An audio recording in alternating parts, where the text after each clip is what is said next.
127 जागांसह भाजप सगळ्यात मोठा पक्ष ठरलेला आहे। बहुमतापेक्षा महायुतीकडे 500 जागा जास्त आहेत, त्यामुळे एक 5 वर्ष टिकेल असं ठीक-ठाक सरकार देणार। आता इथे प्रॉस्पेक्ट वाढतो तो देवेंद्र फडणवीस यांचा पुन्हा मुख्यमंत्री पदावर येण्याचा, कारण जो यदू म्हणतात त्याच्यात तथ्य आहे।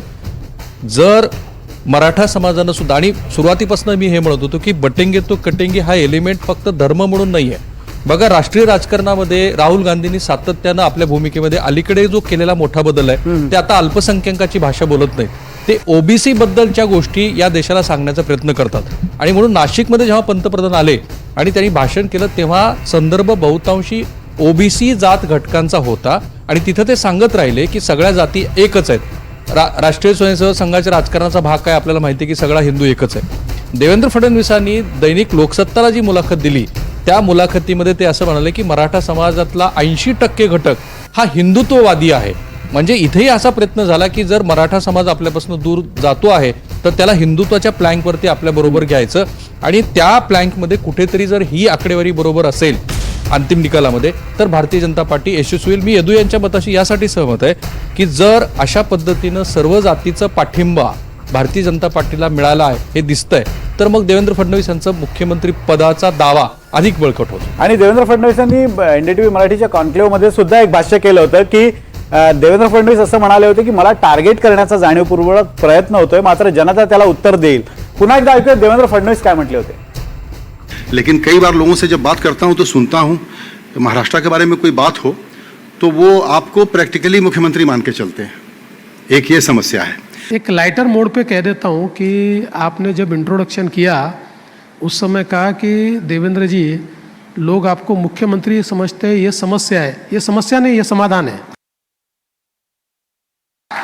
इसका मतलब मैं बनने वालों ऐसा नहीं कह रहा हूं, सिर्फ उसको समस्या मत मानिए, इतने बोलना चाहता हूं बस। लेकिन कई बार देवेंद्र फडणवीसांच्या या वक्तव्याचा अर्थ काय आपण पाहूयात।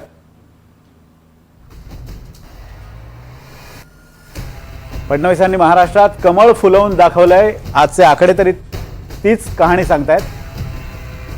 फडणवीसांच्या नेतृत्वात सलग तिसऱ्यांदा भाजपला राज्यात 100पेक्षा जास्त जागा मिळालेल्या आहेत, त्यामुळे फडणवीसांचं हे यश अधोरेखित करावं लागेल।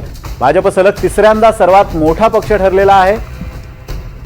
लोकसभा निवडणुकीतल्या अपयशानंतर फडणवीसांच्या रणनीतीला विधानसभेत मोठं यश मिळालेलं आहे।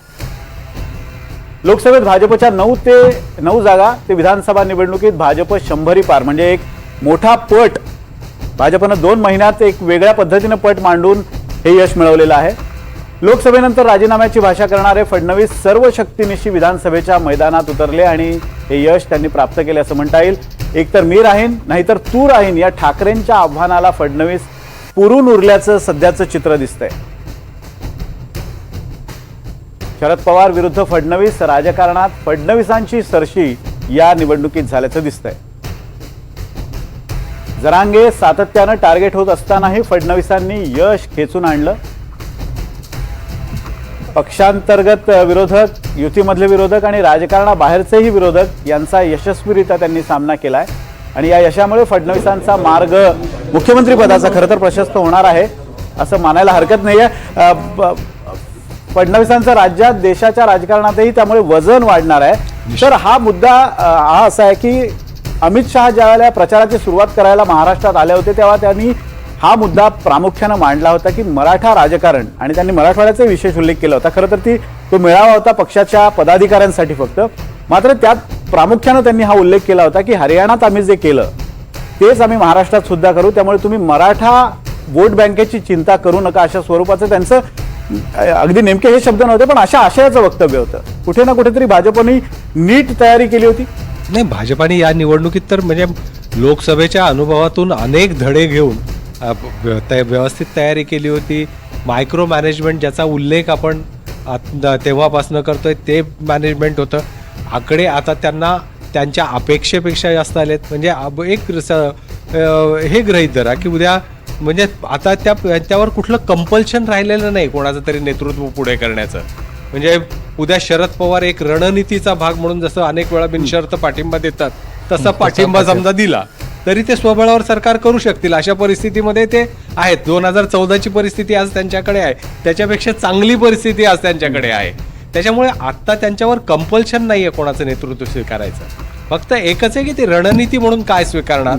आता ती रणनीती दोन्ही असू शकते. एक तर पक्षाला संधी मिळालेली आहे, 5 वर्ष फडणवीसांनी या राज्याचं मुख्यमंत्रीपद सांभाळलेलं आहे आणि एक चांगल्या पद्धतीने ते सांभाळलेलं आहे. फडणवीस सरकार चांगलं सांभाळतात हे सिद्ध झालं होतं. आता सरकार आणूही शकतात हे या माध्यमातून सिद्ध करण्याचं जर भाजपाचं म्हणजे सिद्ध करण्याची संधी मिळालेली आहे. त्याच्यामुळे भाजपा घेऊ शकेल नाही असं नाही. फक्त ते पुढच्या काळातल्या समीकरणाचा विचार करून काय मांडणी करतात याच्याबद्दलचं कुतूहल आहे. करणार नाहीत असं बिलकुल नाही आहे, फक्त त्याच्याबद्दलचं कुतूहल आहे. कारण आता सत्तेची पूर्ण सूत्र आज त्यांच्याकडे आलेली. एक व्हिडिओ फडणवीसांचा समोर आला, आपण थेट पाहूयात व्हिडिओमध्ये ते नेमकं काय बोलतायत. हॅलो हॅलो मी येतो, संध्याकाळी येतो. आता इकडे सगळं निघतो तो मी येतो. हा मी कळवतो तुला. Yes yes yes. चला धन्यवाद, आशीर्वाद दे तुझं. हॅलो हॅलो देवेंद्र संध्याकाळी फडणवीस येतो, आता संध्याकाळी इकडे येतो असं निघतो. म्हणतात. कोणाला फोन आहे माहित नाही, पण एक सूचक वक्तव्य करतायत. त्यामुळे त्यात एक आहे की मराठीत बोलतायत. निवडणुकीच्या काही दिवस आधी भाजपच्या गोटातनं सातत्यानं सामूहिक नेतृत्वाची गोष्ट मात्र करण्यात आली होती आणि ते सामूहिक नेतृत्व नंतर काही काळानंतर विनोद तावडे यांची ज्या पद्धतीची वक्तव्य आली तो एक भाग मात्र विसरून चालणार नाही. अर्थात देवेंद्र फडणवीस यांच्याच नेतृत्वात ही निवडणूक लढली गेली